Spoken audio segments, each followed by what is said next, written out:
Hello everyone, this is Eddie and I want to welcome you to this review of question 1 of the California bar exam that was administered in February 2018. Let's go to question number 1. It says, will Beverly be able to rescind the contract with Austin on the basis of misrepresentation and/or non-disclosure? So now we're talking about misrepresentation, which of course is fraud. And we're also talking about non-disclosure. Misrepresentation first. So this has several elements. Of course, it has damages, it has reliance, it has intent. But let's get right down to it. Was there a false statement? So Beverly wants to know if the roof is in good condition. And how does Austin reply? He makes this statement: I've never had a problem with it. Now, based on the facts, that is not a false statement.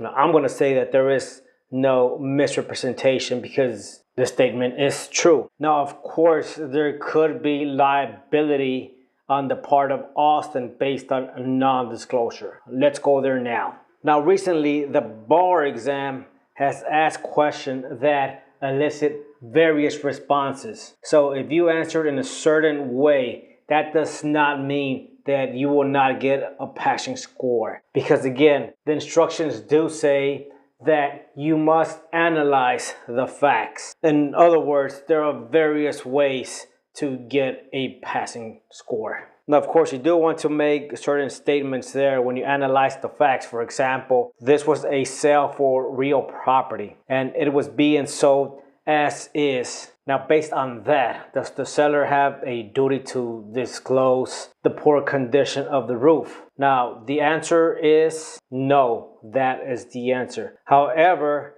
there is liability where there is fraud. And that is the argument that Beverly is going to make. When you read the fact pattern, you're going to see that Beverly asked the question, right? She says, hey, is the roof in good condition? And then Austin replies, I've never had a problem with it. And if you look a little closer, that is a misleading response. Now, a misleading response can amount to a non-disclosure. And that's what we want to analyze here, whether Austin can be liable for non-disclosure. Now, I like to look at the facts, because if you look at the facts, which you must do because you must analyze them to get a passing score, and then you're going to come across the answer. Now, what are some facts that you want to use? You want to use these facts right here. You want to say that the manufacturer informed Austin last year that the roof would soon develop leaks. So what does that goes to show? It goes to show that Austin knew that the condition was not good. And moreover, you want to state that Beverly did not know, and it was not reasonable for her to discover that the roof would soon develop leaks. If you use those facts and you analyze your argument, and then I think you did a great job here for this particular question. Now let's talk a little bit about the rule here. Does Austin have a duty to disclose? And here are the elements for that. So to find liability, it must be shown that the material fact is known to Austin, or that only he had access to it. And also it must be shown that Austin knew that Beverly was unaware of the fact and that she could not reasonably discover that material fact. And again, that's why I stated the facts previously. Now, too many times the examinees, they get bothered. Okay, I did not answer in this certain way. I just want to say this. I want to say, hey, look, take it easy, just relax. Now, if you analyze the facts, you did well. Now, I'm not going to provide a conclusion there, because that is not as important as analyzing the facts. Let's go on to question 2. Question 2 reads, what, if any, ethical violations has Lou committed? Discuss. Answer according to California and ABA authorities. Now, when you approach a professional responsibility question, you want to place the act as a header. And then after that, you want to provide the various issues. For example, here, you could have placed this particular header: expert testimony of Dr. Crest. And then below that, you go on to discuss duty of competence, duty of loyalty.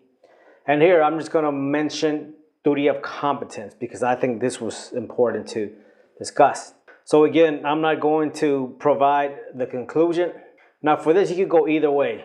Again, the conclusion is less important than the analysis. Let's mention some facts that can show that the attorney, Lou, was competent in his selection of Dr. Crest as the expert witness. Now, why would Dr. Crest make a great witness? And there are several reasons. For example, he was an experienced trial lawyer, and he also had experience in testifying in other litigation that concerned tile roofs. Now, as a counter argument, you could also say, hey, that was not a great choice because Lou knew that Dr. Crest could testify in a manner that could be adverse to Lou's client. Now, let's go on to perjury. The facts were not clear as to whether Dr. Crest provided false information under testimony. And that, of course, is perjury. Now, even though the facts for this issue are not overwhelming, I'm just going to briefly mention it. I'm going to say there are not enough facts to make a determination.